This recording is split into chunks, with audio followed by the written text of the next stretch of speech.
أعوذ بالله من الشيطان الرجيم. بسم الله الرحمن الرحيم. يا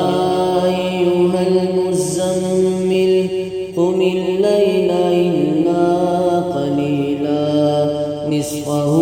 أو انقص منه قليلا أو زد عليه ورتل القرآن ترتيلا إنا سنلقي عليك قولا ثقيلا إن ناشئة الليل هي أشد وطئا وأقوم قيلا إن لك في النهار سبحا طويلا واذكر اسم ربك وتبتل إليه تبتيلا رب المشرق والمغرب لا إله إلا هو فاتخذه وكيلا واصبر على ما يقولون واهجرهم هجرا جميلا وذرني والمكذبين أولي النعمة ومهلهم قليلا إن لدينا أنكالا وجحيما وطعاما ذا غصة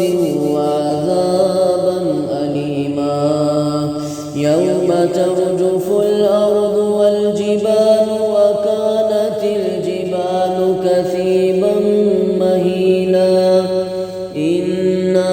أرسلنا إليكم رسولا شاهدا عليكم كما أرسلنا إلى فرعون رسولا فعصى فرعون الرسول فأخذناه أخذا وبيلا فكيف تتقون إن كفرتم يوما يجعل الولدان شيبا السماء منفطر به كان وعده مفعولا إن هذه تذكرة فمن شاء اتخذ إلى ربه سبيلا إن ربك يعلم أنك تقوم أدنى من ثلثي الليل ونصفه وثلثه وطائفة من الذين معه والله يقدر الليل والنهار علم أن لن تحصوه فتاب عليكم فاقرؤوا ما تيسر من القرآن علم أن سيكون منكم مرضى وآخرون يضربون في الأرض يبتغون من فضل الله وآخرون يقاتلون في سبيل الله فاقرؤوا ما تيسر منه وأقيموا الصلاة وآتوا الزكاة وأقرضوا الله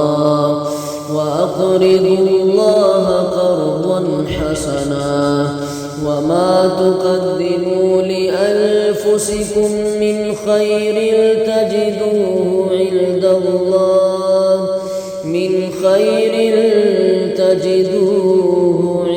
الله هو خيرا وأعظم أجرا